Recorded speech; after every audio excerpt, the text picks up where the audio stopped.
আজকে আমরা কোরআনের একটা খুব গুরুত্বপূর্ণ আয়াত নিয়ে একটু গভীরভাবে বোঝার চেষ্টা করব। হ্যাঁ, আয়াতটা বিশ্বাস আর আমাদের কাজকর্ম এগুলোর ভেতরের যে সম্পর্ক সেটা নিয়ে আমাদের নতুন করে ভাবায়। ঠিক, আমাদের কাছে যে তথ্য আছে সেটার ভিত্তিতেই আমরা এর মূল শিক্ষাগুলো তুলে ধরার চেষ্টা করব। আচ্ছা, আমরা কথা বলছি সূরা আল বাকারাহার ৯৩ নম্বর আয়াত নিয়ে। ঠিক আছে। আমি তাহলে আয়াতটা তেলাওয়াত করছি। অবশ্যই। আউযু বিল্লাহি মিনাশ শাইতানির রাজিম। বিসমিল্লাহির রহমানির রহিম।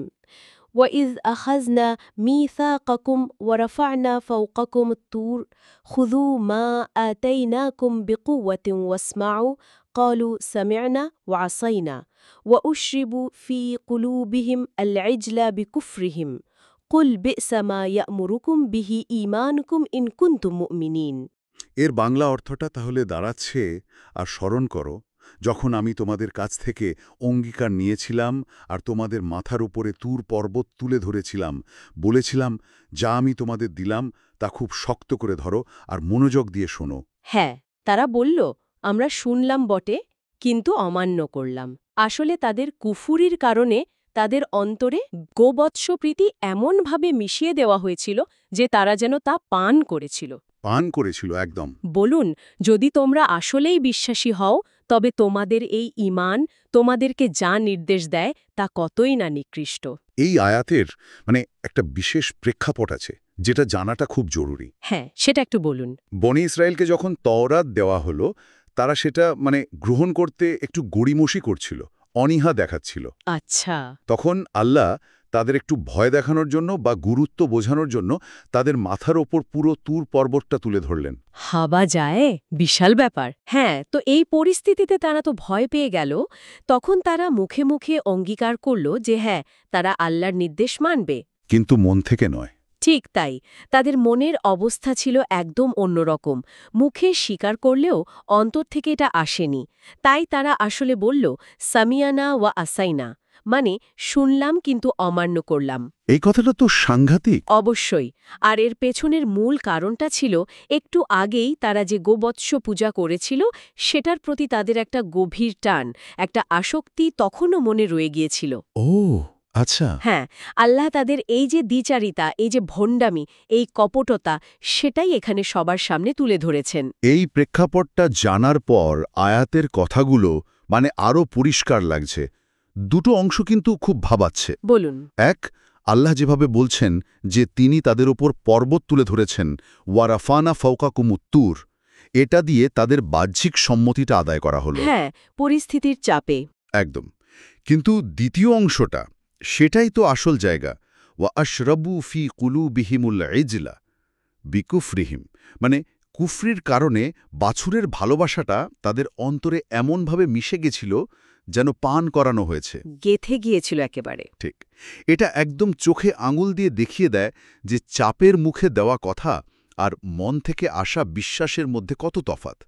আল্লাহ তো শুধু বাইরেরটা দেখেন না, ভেতরের টানটাই তার কাছে আসল। অবশ্যই। শুধু মুখে ঈমানের দাবি করলেই যে হয় না, বরং অন্তর থেকে বিশ্বাস করা আর কাজে সেটা দেখানো যে কতটা জরুরি, এই আয়াত তো সে কথাই বলছে। হ্যাঁ, আর এটাও বোঝাচ্ছে যে এই লোক দেখানো ঈমান, এই ভণ্ডামি, এটা আসলে ঈমানই না, এটা কুফরিরই আরেকটা রূপ। ঠিক বলেছেন। আর এই যে বললেন বাহ্যিক সম্মতি আর ভেতরের অবিশ্বাস, এই ব্যাপারটা কিন্তু শুধু সেকালের ঘটনা নয়, তাই না? একদমই না, আজও তো দেখি আমরা। হ্যাঁ, ধরুন কেউ একটা কাগজে সই করল, একটা চুক্তিতে, কিন্তু মনে মনে ঠিক করে রেখেছে সে শর্তগুলো মানবে না। অথবা ধরুন কেউ সবার সামনে খুব স্বাস্থ্য সচেতনতার কথা বলে লেকচার দেয়। হ্যাঁ, কিন্তু নিজে লুকিয়ে লুকিয়ে শরীরের জন্য যা খারাপ সেই সব খাবারই খায় বা সেই অভ্যাসটাই চালিয়ে যায়। উদাহরণটা দারুণ। মূল বিষয়টা হলো অন্তরের কোনো একটা গভীর টান, কোনো গোপন ইচ্ছা, সেটা মানুষকে সত্যিটা জানার পরেও, কোনটা ঠিক পথ বোঝার পরেও ভুল দিকে নিয়ে যেতে পারে। যেমনটা বনি ইসরায়েলের ক্ষেত্রে হয়েছিল। ঠিক, ওই বাছুরের প্রতি বা মূর্তির প্রতি তাদের যে তীব্র টান, সেটাই তাদের আল্লাহর কিতাব তওরাতকে মন থেকে মেনে নিতে দেয়নি। এই যে বললেন অন্তরে কোনো কিছুর প্রতি তীব্র আসক্তি জন্মানো, মনোবিজ্ঞানের দিক থেকেও তো এর একটা ব্যাখ্যা আছে, তাই না? হ্যাঁ, আছে তো। মনোবিজ্ঞানীরাও বলেন, যখন কেউ কোনো কিছুর প্রতি খুব বেশি আবেগ দিয়ে আসক্ত হয়ে পড়ে, তখন তার যুক্তিবোধ, বিচার করার ক্ষমতা এগুলো কেমন যেন ঝাপসা হয়ে যায়। আচ্ছা। তখন সেই আসক্তির বিরুদ্ধে কোনো যুক্তি বা কোনো সত্যি কথা তার কাছে পৌঁছানো খুব কঠিন হয়ে পড়ে। বনি ইসরায়েলের ক্ষেত্রেও অনেকটা তাই। ওই বাছুরের প্রতি অন্ধ ভালোবাসাটা তাদের বিবেক বুদ্ধিকে এতটাই ঢেকে ফেলেছিল যে আল্লাহর স্পষ্ট নির্দেশ, তাওরাতের আলো কিছুই তাদের মনে দাগ কাটতে পারছিল না।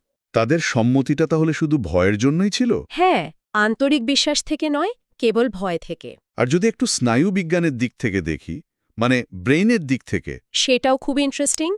দেখুন, আমাদের মস্তিষ্কের পক্ষে একই সাথে দুটো সম্পূর্ণ উল্টো বিশ্বাস বা অনুভূতি ধরে রাখা খুব কঠিন।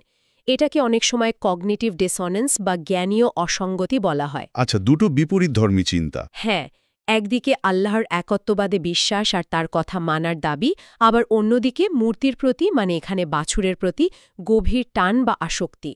এই দুটো জিনিস একসাথে মনে থাকতে পারে না ঠিকভাবে। একটা আরেকটাকে সরিয়ে দেয়। অনেকটা তাই।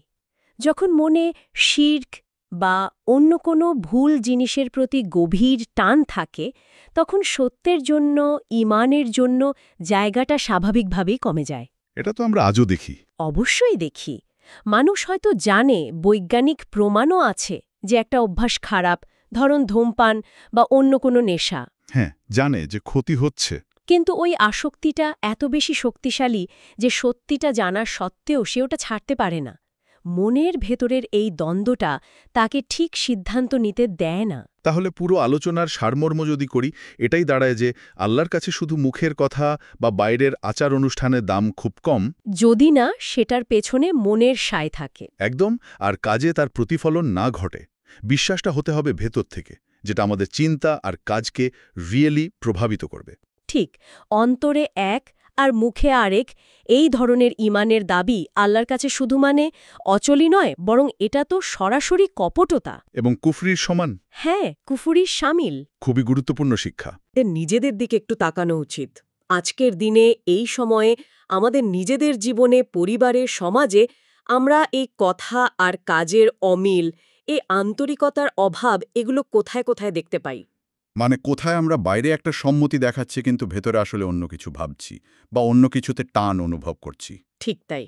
আর এই যে ভেতরের দ্বন্দ্বগুলো, এগুলো কিভাবে খুব ধীরে ধীরে আমাদের সিদ্ধান্তগুলোকে, আমাদের সম্পর্কগুলোকে, এমনকি আমাদের পুরো জীবনটাকেই প্রভাবিত করে চলেছে। এটা নিয়ে আসলেই একা একা একটু ভাবা দরকার। হ্যাঁ, এটা নিয়ে নির্জনে ভাবাটা খুব জরুরি মনে হয়।